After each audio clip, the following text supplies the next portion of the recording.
As much money as I made in network marketing, I still run into old friends of mine who just can't believe that I retired 13 years ago. They can't believe it. I got friends of mine I hang out with right now.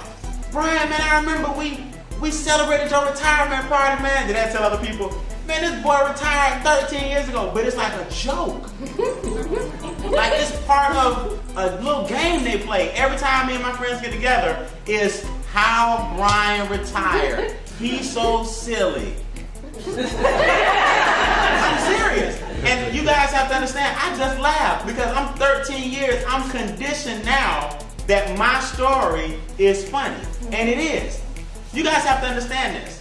All of us are crazy. You are.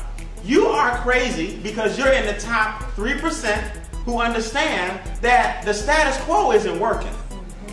You are crazy because here it is on a weekend and you sticking around for some personal growth and self-development. You're supposed to be watching the game. Don't you know you're crazy? Mm-hmm. You're supposed to be watching millionaires play football. Mm-hmm.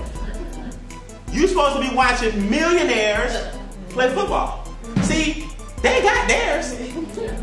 You got to get yours. And what kills me about people, isn't it funny how everything that we look up to, or everybody that we aspire to be, you know, whether it's go to a Michael Jackson concert, go to a athletic event, or go to a play produced by Tyler Perry or whatever, everything that we look up to creates money for that person.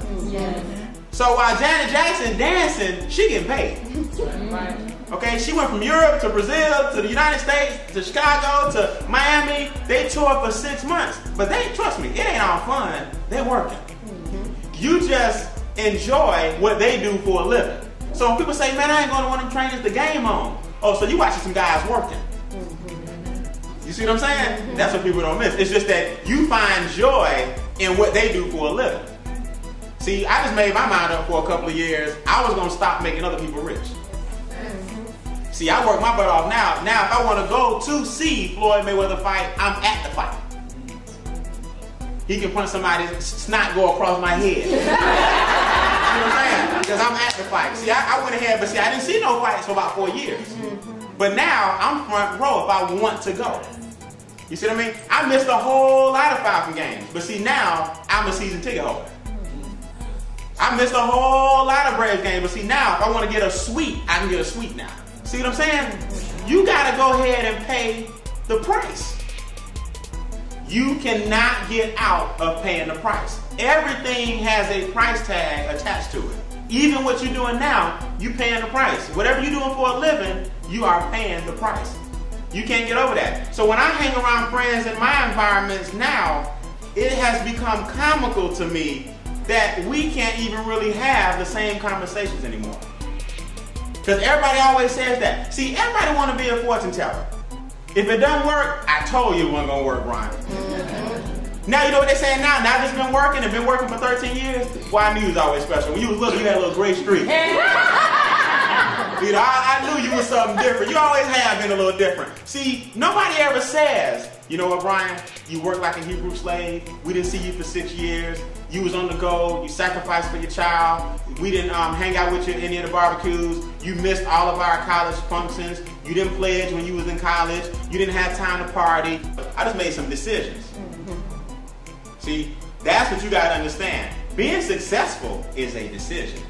It really is. You got to decide, you know what? Today, I'm gonna make some changes. And nobody ever tells you that. See, here's the reality, guys. For at least 10 or 15 years, you sat and ate breakfast, lunch, and dinner with your financial advisor, your family. So y'all ate and shared ideas, but all they could give you is what they gave you. And ain't nothing wrong with that, because all they can tell you is what they know. I had to change the dinner table so that no more beans would struggle. That was a conscious decision for me. I really made a decision with this conversation right here, and I don't tell a lot of people this. When I graduated from college, I sat down with my counselor who gives you an exit strategy, right? No. when I graduated, I was interning in the bank for 4 years. So what happened to me? Tell you what the aha moment, because you all have them. I sat down with the young lady that hired me. This is exactly what she said. She said, Brian, when do you want to start working? I said, look, you don't understand. I just graduated in June. I said, I need to start working in July. Sally Mae has called me 10 times. I just got off stage. So you get your degree, you got on your hat, you threw it up, you get your diploma, next thing you know, Sally Mae right here. Yes. How you Yes. feel? I said, I need to start working today. I got student loans. I'm trying to help my family. My mother's going through some stuff. My father's going through some stuff. She said, Brian, you don't want to start working. I said, yes, I do. She said, no, you don't. She said, you don't understand. You need to take 3 or 4 months off. Because once you start working, that's it. I said, what you mean that's it? She said, Brian, think about it. You're about to enter the real world. See, that college stuff, all that, being a student, that's over. You're about to get into the workforce, and never again will you have an opportunity to just take 4 months what? Off. She wanted me to start working in, let's say, October, November, to enjoy my 4 months off. Right then, I said, so you're basically telling me I'm about to sign up for something called life that has, in your mind, no other options. That's when I made a decision. I said, you know what? I see now why for the past 2 years, my mentors, it had to hit me though. I see now why y'all been telling me to build residual income. Because in essence, what she was saying was, you'll never get this much time off again. Once you start working, the more money you make, your expenses also what? Go up. Now you're going to get married. Now you're going to have children. There is no longer an off period. So I said, well, if that's the path I'm about to sign up for, what am I doing sitting here talking to you? She broke me from the cycle right then. I made a conscious decision. I said, you know what? For the next 2 years, it's going to be about me, my finances, and my family. Period.